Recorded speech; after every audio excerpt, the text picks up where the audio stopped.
Hello and welcome to the Love, Listen, Talk, Repeat podcast. I'm Wendy Capewell, your relationship specialist, and this podcast is all about things relating and affecting relationships. I'll be interviewing guests who are experts in their profession, learning more about what they do and how they help others. In some episodes, I'll be sharing some insights and tips of my own. So settle back and enjoy.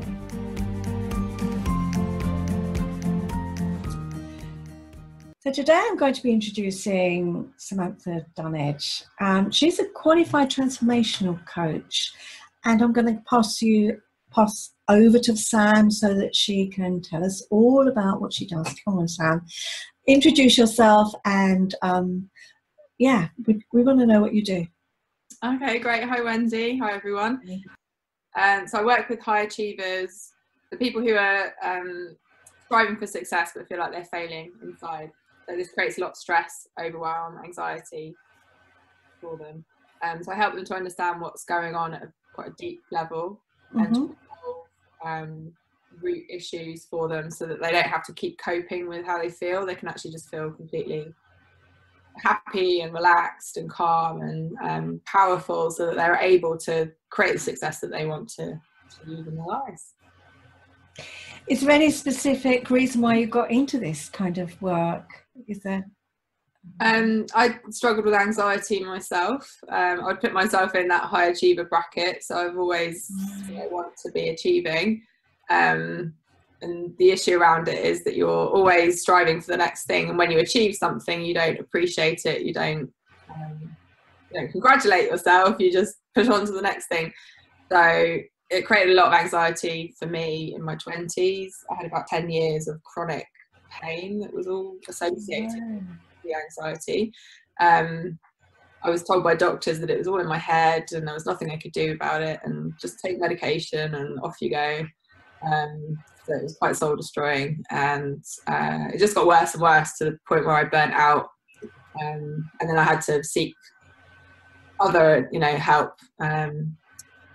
privately, so with a therapist, and within a matter of a few months I was a completely different person. So that's kind of what's driven me to where I am now. It's just taken me a while to get here.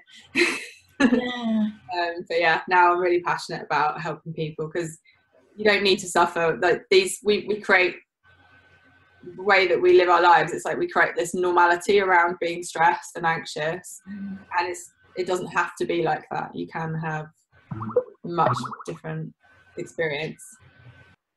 Yeah, and I understand that, because a lot of people I work with, they're so stressed and so overwhelmed by life, and I think it moves so fast, doesn't it? I was reading the other day that we are inundated with, obviously information overload. And there was a university in California that did some studies, and they found that we receive something like 34 gigabytes of information every day. And when you think about that, and it's enough to crash a laptop within a week. When you think about that, is it any surprise? Because we push ourselves, we're inundated with information, and it's no wonder we get stressed, is it? Yeah, absolutely. There's not a lot of downtime, and I think a lot of taking in all that information and kind of that always being on 24/7 lifestyle is a way of coping with what's actually going on, because we don't want to feel sad, we don't want to feel angry, we don't want to feel depressed or guilty, so we distract ourselves with Netflix and phones and laptops and podcasts. Not this podcast. This is very, very good podcast, obviously. Yeah, definitely. I agree with you. We just have to fill our lives with everything, because, as you say, if you stop, then what? You've got to stop and get to thinking about what's going on underneath, and that can sometimes feel scary, can't it? Yeah, absolutely. So how do you think that emotions from the past affect our current experience? Well, hugely. I think the work that I do is about looking at how you're feeling right now. So you might be feeling stressed and overwhelmed, and actually digging down into what's underneath that, because it's easier to feel stressed than it is to feel sadness or guilt or shame. So it's always like an onion, you take down the layers. So, you know, once you've released the overwhelm, you can get down to what's really going on. And then when you're triggered emotionally now, you're actually re-experiencing something from the past. So unconsciously, your mind is kind of reminding you of things that have happened in the past, because your body wants you to heal and become whole. So it wants you to understand your traumas and heal them. But most of us don't. We're just going to push all that down. Don't want to feel it, because at the time they were created. So, you know, when you were very young, something really, really minor could have been very traumatic. So if you're lost in the supermarket at 2, that would have been a threat to your survival. It would have created a trauma. And in that moment, you would have created beliefs about yourself and the world. So you might have decided that you don't trust people let you down, people leave you. But then if you're in a current situation, let's say a relationship where you know, maybe someone's gone out for a few hours and you don't know where they are, it's like your body reminds you of that time when you were 2, and then brings all that into your body, and you suddenly feel this huge stress and anxiety about someone who's gone for 2 hours, and then they walk in the door and you start shouting at them because you're like, where have you been? And it's because you're like, emotionally, you're a 2-year-old that's been lost. And that's, you know, what I do is work with that connection and go back to that 2-year-old that's still in your mind, and work with them, you know, in your child, and help them to release the trauma, because it's the 2-year-old that's got the trauma in your mind, it's not you. And then once you can release that trauma, help them understand that mum did come back, you know, you didn't die, everything's okay, then that trauma is no longer needed, and that, you know, it's going to pop like a bubble. And then you won't respond in the same way the next time that person is gone for 2 hours, because you'll understand that they're just gone for 2 hours. So yeah. So emotions from the past can very well absolutely trigger us to feel I guess there's natural responses, like if someone did leave you, then you are going to feel sad about that situation. But sometimes we get triggered and it's a really tiny situation and we feel really bad about it and we don't know why. And this is why. It's because we've got these unresolved traumas from our childhood. Yeah. And I don't think we really people generally realise that an emotional trigger is held in our body physically. They don't recognise it. And it's quite interesting when I got back with clients and say, well, that happened and you're still holding that in your body, and you're expressing, your body is manifesting it in pain or in a particular way because you haven't released that trauma. And they don't get it. They don't realise, I don't know why, but they think, well, if it's physical, it's physical. If it's emotional, it's emotional. But they don't always appreciate but the two are connected. And so you've got to treat the whole body holistically, don't you? And one will affect the other. Yeah, absolutely. I mean, I never understood any of that stuff. That's why I think I spent so long in pain, because when I went to a doctor and about IBS, they gave me pills, and after a while someone told me to cut out caffeine, which did actually help, but it was an emotional problem. It wasn't like there was a physical symptom. And when someone tells you it's in your head, that just makes you feel worse, because they will know, I really do have this illness, I really am sick. And you're kind of, oh, I am, like proving to yourself that you are ill, and that just keeps you sick as well. Yeah, and I think there is, if somebody says, well, it's in your head, you start thinking that you're going mental or something like that, but actually it's not. I mean, I explain it, as I'm sure you do, it's a case of, well, you're not listening to your body, so it's actually manifesting something. So if you've got a headache or if you've got IBS, it's because your body's going, hey, listen, I'm telling you something, but you won't take any notice of me, and so I'm going to really show you. I'm going to give you a symptom so that you've got to take notice. And I think that's so important, isn't it? Yeah, that's exactly how I would explain it. Yeah, it's a good way. Yeah, just kind of, okay. And I think it does affect, we've talked about it, it's affecting us, but how, you know, affecting other relationships. I mean, that's the other thing, that stress and anxiety. How do you feel about that? Yeah, I think it can be, in a relationship you have a dynamic. So if you're stressed, that's going to affect the other person. And if you're feeling like you can't control everything around you and you feel like you're overly responsible for things, you're going to be in quite a victim state. Right. It's like, I want to control everything, I can't control it, so I'm in a victim state. And that can then create a dynamic where the other person either tries to rescue you or kind of gets angry with you and persecutes you. And then that dynamic will just continue and you just feel worse and worse. So you can kind of get into a lot of drama and emotional triggers. I'm not in a relationship myself, so I haven't been in this situation for a while. But I know when I was, you know, it's so easy just to blame someone else when you feel bad, because it's easier to project your anger onto someone else.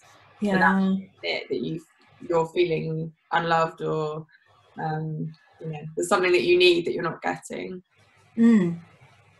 Yeah, as you say, it's easy to instead of looking outward, look inward. I mean, instead of looking inward, it's easy to look outward. Got it going the wrong way, but yeah. And then you say, well, it's your fault because you haven't done that, or it's your fault you're not fulfilling the needs that I have, instead of actually looking at yourself. Yeah, because I think if we're not fulfilling our own needs, we're looking for it elsewhere, and we're never going to get it 100%. So, you know, we can blame other people, but we need to look at ourselves and say, what is it that I'm not giving myself? All that self-love and self-acceptance that we're really bad at. Yeah, and I think my experience is that people, what they do is they beat themselves up. You know, as a child, we were admonished, and if you got told off, you felt really, really wretched, didn't you? You feel so awful because you've done something wrong. But then if we have that inside our heads and we do that as an adult, well, we're bound to feel bad about ourselves, aren't we? You know, you tell yourself, oh, you stupid person for doing that, or how silly you did that, or can't you get your act together and pull yourself together? I mean, when it doesn't make sense, does it? Because when it happened to us as a child, we felt really, really miserable, and it broke our confidence. I don't know about you, but I know exactly made me feel miserable. And yeah, absolutely. And I think when you become aware of those thoughts, you realise quite how destructive you're being to yourself. It's quite tough to actually change that, but it's definitely possible. I was just going to say as well, like, when the relationships that you have with your parents, you quite often then end up, I'm sure you see this all the time, where people end up in the same relationships with people because that's what they know and that's what they feel is love. You know, I mean, I had a pattern of relationships, and it was like I was meeting the same person over and over again. Right. Literally the same. He'd say the same things. He'd have the same mannerisms. Like, I'd feel exactly the same in the relationships, and it was just like, okay, there's something in me that is attracting this person because it's telling me that I need to deal with something. And then as soon as I acknowledged that and was able to deal with it, thankfully, I stopped attracting that person into my life. It's true though, isn't it? And even if it's not a romantic relationship, even friendships, I found the same, that when I was very kind of defended when I was younger, because there was so much going on for me. I felt very vulnerable but didn't feel able to show my vulnerability, so I then became quite defended. Then even friendships, I wasn't attracting good friendships and good relationships. I think it was across the board, and I think people don't recognize that. They just think they only meet bad people, but what are you doing to attract that? Because there's something about it, isn't there? Yeah. Thankfully I've always been pretty good at my friends. It's just been boyfriends. Yeah. Nasty ones. Yeah. I do think people do it where they can. I think people, it depends. You fortunately didn't, but there are people that will attract the wrong kind of people, full stop. And they just see that the world is a bad place, but actually they're not acknowledging what's going on for them. Yeah. So if we've got all of this stuff going on from our past, do you believe that you can start with a clean slate? Do you feel that it's relearning? How do you see it? Yes, I absolutely believe that you can change these patterns. I mean, when you're emotionally triggered, it's like the horse has bolted. So at that point, you're going to behave in the way that emotion depicts. So, if you're angry, you always lash out. And that's what you're going to do when anger comes up. So it's not about changing how you behave with the emotion. It's about actually resolving it so you don't feel that emotional trigger. And do you think you can always stop that, that response coming out,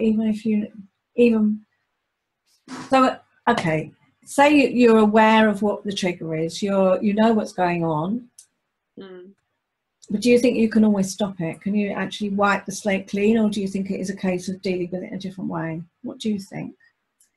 I mean, if you want to get into the root of it, you can resolve it.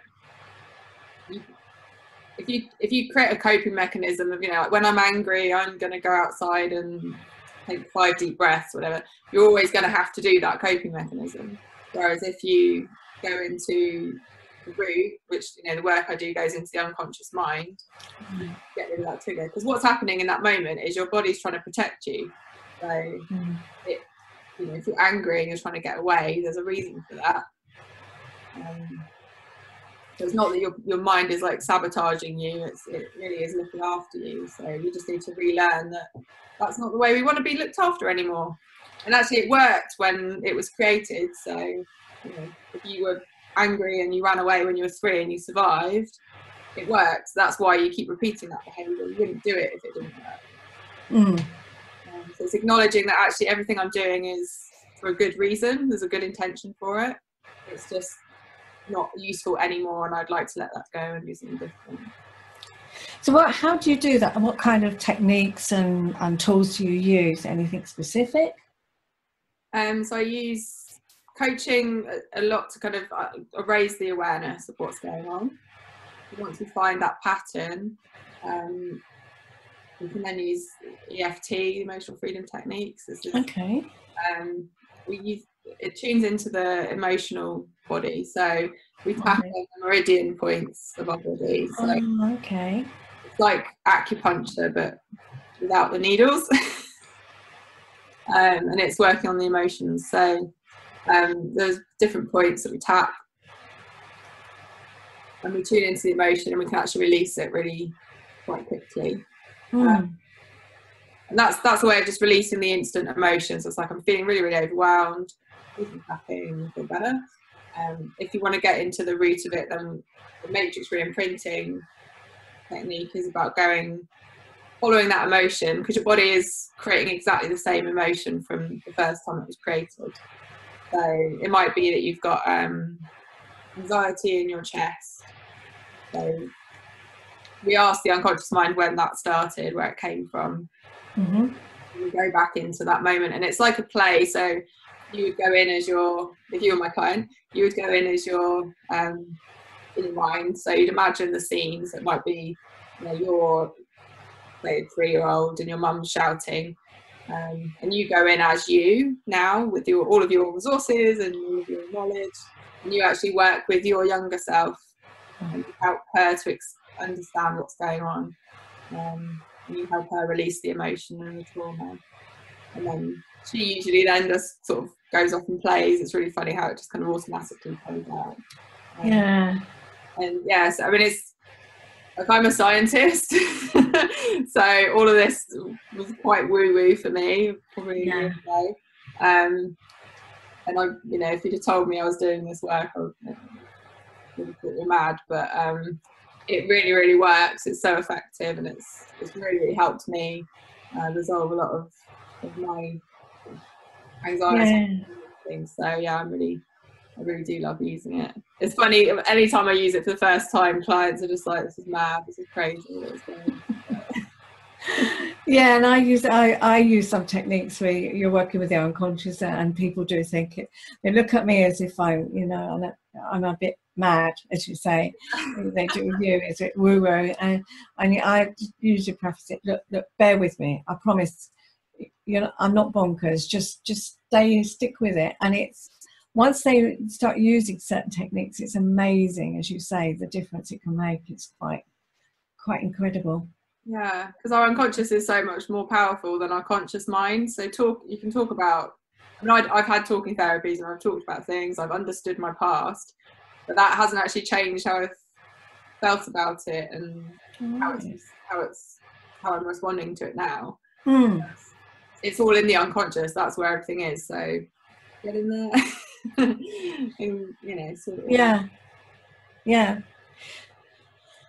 I totally agree, and I do get some strange things that people find it really hard to understand if for the first time, and there are lots of techniques, and because I use some hypnotherapy techniques as well to help people relax or find things that won't come into the conscious. Yeah.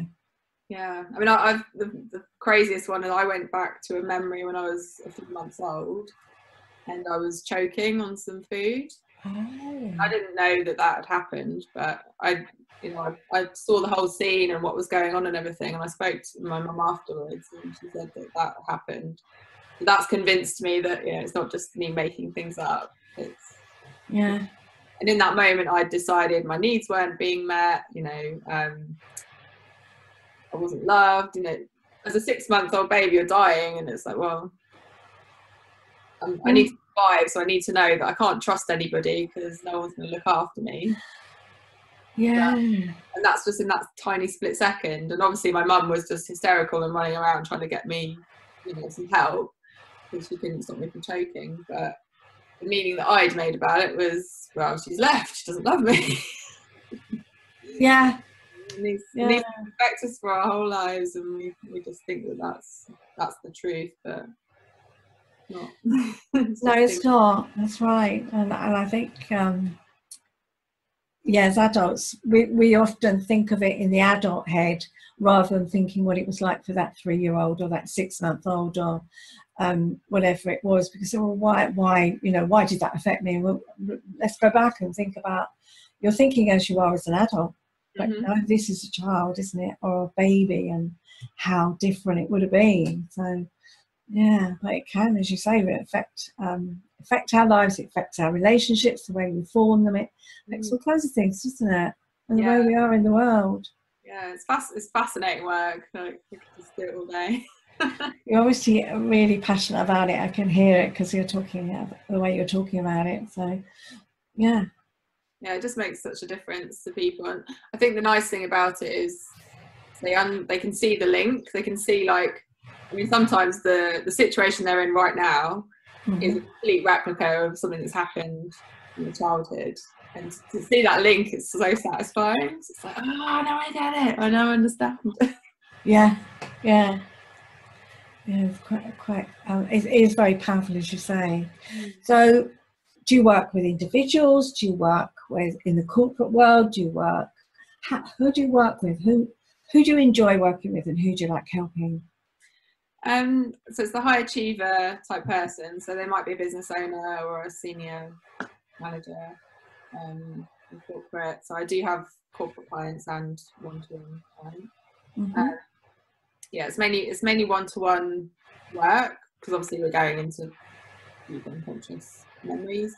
But the EFT, so the tapping, can be used in groups as a way of just managing emotions. If you're feeling overwhelmed, you can release that in a few minutes and get on with your day instead of sitting there in overwhelm. So I do some online group work. Oh, do you? It actually works really well. It's nice having a group of people, and I think also what's really nice is when people share and when they're vulnerable and they can say, okay, this is what I'm feeling. Because all of us have the same insecurities, and then when we realise that it's not just us, that other people have them too, then that's really comforting. Yeah. Sorry. No, so I was just going to say, when you were saying that point about all of us have those feelings, but I think so many people feel shamed about owning it because they think they're the only ones in the world that feel anxious, stressed, overwhelmed, vulnerable, and people hide it. You speak to people unless it's someone you really trust, and you'll ask how they are. Oh yeah, I'm absolutely fine. And you think, oh, it's just me then. And I think you say that's the beauty of having a group of people, because they can identify with each other. Yeah. How are you? Oh, busy. It's the new word, isn't it? It's like, I'm busy. Yes. What does that mean? It's amazing how many times I ask someone how they feel, and they just give me a word. I'm like, that's not an emotion. Okay, tell me how you feel. I might have to ask them a few times, and they don't know how they feel. They're so disconnected from their feelings, their emotions. So yeah, it's nice in a group when people actually know I'm struggling. I'm feeling overwhelmed, and that's okay, and we can deal with it. Yeah. So have you got any examples of anyone you've worked with and that you've helped? Is there anyone that you could? Oh, obviously you've got to be confidential. I realise that, and you're not going to give anything that talk about anyone and give them their names, or you might change bits of it. But that the kind of person you might work with. Yeah. So I'll generalise it just because I understand who they are. The beliefs that we tend to have as high achievers are about, I need to do it all on my own. It needs to be perfect.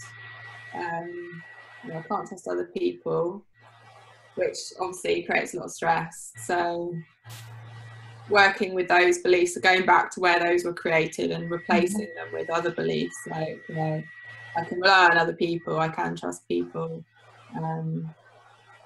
Just opens up your world so much more, because you can connect with people and be more successful, because actually you can't do it all on your own. You do, support, and it's nice to have that support. That kind of journey is really, really satisfying, because it's someone who's kind of probably hit a bit of a plateau where they are, and they think they can just keep pushing, but that's not going to get them to where they want to go. Like, they need to change the way that they're thinking, doing things to actually get to the next level. And then to see that person, then rise up to that next level is just amazing. But no, not just that, like, that knowing that they feel more secure, they feel more confident in themselves. Yeah. Because quite often people will look at you from the outside and go, oh, you're really successful, wow, you've done really well, and you're lying, really, because you're not able to express that you feel bad or you feel like a failure. So the higher that you get, the harder that becomes. Yeah, because you've got less peers around you of that same level. If you're working in the corporate world, of course. If you're, I think the higher up the ladder you go, the more isolated you can get, and the more pressure, as you say, of needing to look like you're successful and not be able to show your vulnerabilities to your staff and to your peers and to your bosses, because they're demanding a lot more of you. That's been my experience in the past as well. It's quite nice working with a team as well, because everyone's kind of going through it and everyone's opening up. You can see how the culture can change and people can become more supportive of each other and helping each other, which is really nice. Yeah, feeling more of a team rather than isolated. It's much nicer if you can get that happening. It's great. Quite a challenge, but always a challenge. So you run a Facebook group as well, don't you? Yeah, so I set up the group probably over a year ago actually now. It's called the Soulful Business Network, and it's just really for business owners who are probably most people are probably solo entrepreneurs, so they're working as coaches or similar kind of practitioners who just want to have somewhere to come and support each other, be open and vulnerable about what their challenges are, and actually get some help. So it's a really lovely group. So have new members if anyone's interested. Okay, so I'll put all the details in the show notes as well. So, but remind us again, it's the Soulful Business Network on Facebook. That's where they find it for anybody who's just listening. Okay. Yeah. All right. So how can people get in touch with you? What's the best way, Sam, for people to contact you? So my website is samanthadunage.com. Okay. There's a contact form on there. It's probably the easiest way to get hold of me. All right. Well, I'll put all the details in the show notes of how they can contact you anyway. Is there anything else you want to add? Have I missed anything that you're burning to say before we go? No, I think you've been very thorough with me today. Hope it wasn't too painful then. No, it was really fun actually. Okay.